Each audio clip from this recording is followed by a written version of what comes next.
খ্রিস্টপূর্ব 261 সাল নাগাদ কলিঙ্গের যুদ্ধের সময় অতিরিক্ত রক্তপাত দেখে সম্রাট অশোকের হৃদয় কেঁপে ওঠে। তিনি যুদ্ধ ত্যাগ করে শান্তির পথ বেছে নেন। ইতিহাস বইতে আমরা এটাই পড়েছিলাম, তাই না? ইতিহাস কি সব সত্যি বলেছিল আমাদের? আচ্ছা, যাই হোক। আচ্ছা, আমি যদি বলি যে পৃথিবীর সবথেকে প্রাচীন এবং গোপনীয় সংস্থা ইলুমিনাটি নয়, বরং 2300 বছর আগে একটি প্রাচীন গোপনীয় সংস্থা আমাদের ভারতেই গড়ে উঠেছিল, আপনি কি বিশ্বাস করবেন? দেখুন, ইতিহাস সবসময় সবকিছু আমাদেরকে বলে না, অনেক কিছুই আমাদের কাছ থেকে লুকিয়ে রাখে। তো চলুন জেনে নেওয়া যাক ইতিহাস তার সেই পৃষ্ঠারে কি লুকিয়ে রেখেছিল। নমস্কার বন্ধুরা, আমি দুর্গেশ, আর আপনারা দেখছেন টকিং আলমা ইউটিউব চ্যানেল। তো গাইজ, আমরা একটা সিরিজ শুরু করেছিলাম যেখানে আমরা বিভিন্ন রকম রহস্যময় এবং আনসলভ মিস্টেরিয়াস টপিক নিয়ে আলোচনা করেছি। তো সেই সিরিজের শেষ পর্ব হচ্ছে আজকের। তো আজকের পর্বটিও খুবই ইন্টারেস্টিং হতে চলেছে, বিগত 3টে ভিডিওর মতো। আপনারা চাইলে সেই ভিডিওগুলো দেখে আসতে পারেন আমাদের চ্যানেল থেকে। তো চলুন দেরি না করে শুরু করা যাক।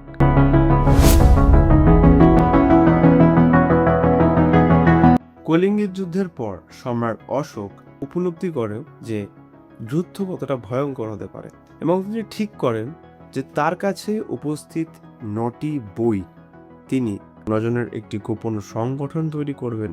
এই সংগঠনের মধ্যে সেই 9টি বই বিলিয়ে দেবেন। সেই সংগঠনের নাম হচ্ছে দ্য 9 আননোন ম্যান।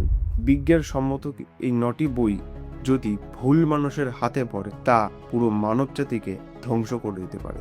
তাই তিনি সারা ভারত থেকে বাছাই করলেন 9 জন এমন ব্যক্তিকে যাদের মধ্যে কিছুজন ছিলেন বৈজ্ঞানিক, দার্শনিক এবং চিন্তাবিদ। 9 জন বিশ্বস্ত মানুষকে ভরসা করে তিনি এই বইগুলো তাদের হাতে তুলে দেন এবং তাদের পরিচয় সম্পূর্ণ গোপন করে রাখেন।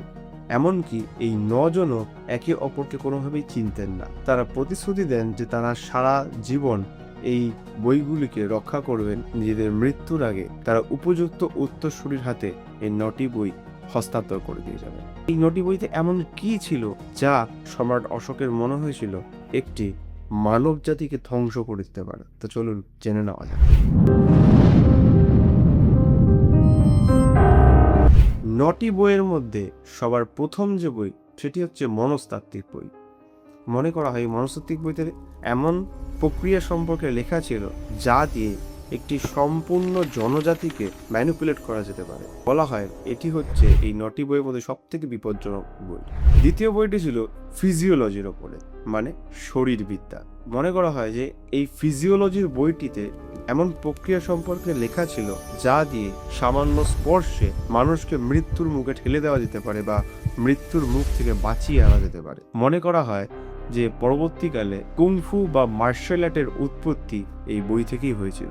এরপর আসা যাক 3 নম্বর বইটিতে, যেটি লেখা ছিল মাইক্রোবায়োলজির ওপরে। সেই সময় এই বইটিতে এমন কিছু লেখা ছিল যা দিয়ে বায়ো ওয়েপন্স তৈরি করা সম্ভব ছিল। এরপর আসা যাক 4 নম্বর বইটিতে। 4 নম্বর বইটি ছিল অ্যালকেমির ওপরে, ধাতু ও রসায়নবিদ্যা সম্পর্কিত। একটি লোহাকে কিভাবে দিনের পর দিন মূর্ছা ধরা থেকে বাঁচিয়ে কিভাবে রাখা যায় বা একটি লোহাকে কিভাবে সোনায় রূপান্তর করা যায় সেই সম্পর্কিত গুপ্ত বিদ্যা এই বইতে লেখা ছিল।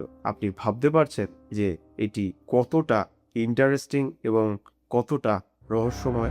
এরপর আসা যায় 5 নম্বর বইটিতে। 5 নম্বর বইটিতে লেখা ছিল কমিউনিকেশন সম্পর্কে। আপনারা হয়তো ভাবছেন যে কমিউনিকেশন তো নর্মাল একটা ব্যাপার, মানুষের সাথে মানুষের কমিউনিকেশন, কিন্তু না, এখানে শুধু মানুষের সাথে মানুষের কমিউনিকেশন নয়, মানুষের সাথে ভিনগ্রহী বা এলিয়েনদের কমিউনিকেশন করার পদ্ধতি এবং সেই ভাষা সম্পর্কিত তথ্য এই বইটিতে ছিল।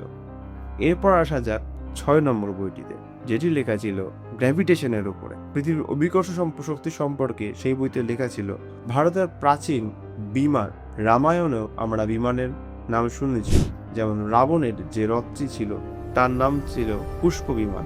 তো এই বিমান অ্যাকচুয়ালি কিভাবে সেই সময় উড়তো তার টেকনোলজি সম্পর্কে বিস্তারিত লেখা ছিল এই গ্র্যাভিটেশনের বইটিতে। এরপর আসা যাক 7 নম্বর বইটিতে। 7 নম্বর বইটি ছিল কসমোলজির ওপরে। এই বইটিতে লেখা ছিল মহাকাশ সম্পর্কে, বিশ্ব ব্রহ্মাণ্ড সম্পর্কে, এবং আপনারা শুনলে অবাক হবেন এই বইটিতে টাইম ট্রাভেল সম্পর্কিত তথ্য লেখা ছিল, যার উপরে বর্তমানে বিজ্ঞান এখনো আবিষ্কার করে উঠতে পারেনি বা যার উপরে কন্টিনিউয়াসলি তারা রিসার্চ করেই চলেছে। এরপর আসা যাক 8 নম্বর বইটিতে। 8 নম্বর বইটি ছিল আলো সম্পর্কিত। একটি আলোকে কিভাবে অস্ত্রে রূপান্তর করা যেতে পারে, মানে বলতে পারেন লেজার টেকনোলজি, যেটা বর্তমানে ব্যবহার হচ্ছে। এই লেজার টেকনোলজি সম্পর্কে আজ থেকে হাজার হাজার বছর আগে সেই বইতে লেখা ছিল। এবং সবচেয়ে চাঞ্চল্যকর তথ্য হচ্ছে সারা বিশ্ব ব্রহ্মাণ্ডের মধ্যে মনে করা হয় আলোর গতিবেগ সব থেকে দ্রুত, কিন্তু এই বইটিতে আলোর গতিবেগ নিয়ন্ত্রণ করার পদ্ধতি সম্পর্কে লেখা ছিল। শেষ এবং সব থেকে রহস্যময় একটি বই, যা ছিল সমাজ বিজ্ঞানের উপরে। সমাজ বিজ্ঞানের উপরে বইটিতে লেখা ছিল যে কিভাবে একটি সভ্যতাকে, একটি সমাজকে গড়ে তুলতে হয় এবং কিভাবে একটি সমাজকে ধ্বংস করে দেওয়া যেতে পারে, বা একটি সমাজের ভবিষ্যৎ কিভাবে নির্ধারিত হয় সেই সম্পর্কে। আপনার মনে হতে পারে যে এগুলি সবই একটি কল্পনা, কিন্তু না। ফরাসি বিজ্ঞানী লুই জাকুলিও এবং পরবর্তীতে পনওয়েল তাদের বইতে লিখেছেন যে এই 9 জন কোনো মিথ ছিল না। এছাড়াও 10ম শতাব্দীতে দ্বিতীয় পোপ সিলভেস্টার ভারত সফরে আসেন। তিনি যখন তার দেশে ফিরে গেছিলেন, সেই সময় তিনি একটি অদ্ভুত যন্ত্র এবং একটি রোবোটিক মাথা তৈরি করেন, যা কিনা মানুষের ভবিষ্যৎ বলতে সক্ষম ছিল।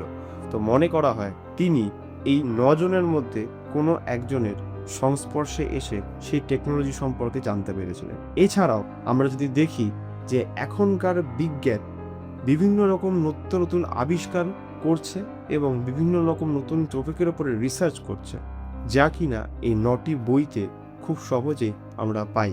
এই 9 জন ব্যক্তি নিত্য নতুন আবিষ্কারের সঙ্গে পরোক্ষভাবে জড়িত। তারা ধীরে ধীরে তাদের জ্ঞানকে মানুষের মধ্যে বিস্তার করার ফলে এই নতুন নতুন টেকনোলজি সম্পর্কে দিনের পর দিন আমরা জানতে পারছি এবং তা তৈরি করে আমরা উন্নতির পথে যেতে পারছি। মনে করা হয় এই 9 জন ব্যক্তি এখনো সাধারণ মানুষের বেশে আমাদের মধ্যেই মিলে আছে, যাতে কেউ কোনোভাবে এই ধরনের টেকনোলজি বা বিজ্ঞানকে বা ওই বইগুলোকে অ্যাক্সেস করতে না পারে বা খুঁজে যেতে না পায় এবং কোনোভাবে তার যাতে অপব্যবহার না হয়। তো আপনার কি মনে হয় যে 2300 বছর আগে লেখা সম্রাট অশোকের সেই বইগুলো কি আদৌ এক্সিস্ট করতো, নাকি সবই কল্পনা? আর যদি কল্পনাই হয়ে থাকে, তাহলে কিভাবে বিজ্ঞান এই ধরনের টেকনোলজি সম্পর্কে জানতে পারছে, বা 2300 বছর আগে এই ধরনের ভাবনাকে কিভাবে লেখা হলো? এছাড়াও এই 9 জন ব্যক্তি আদৌ কি এখনো অব্দি আমাদের পৃথিবীতে রয়েছে?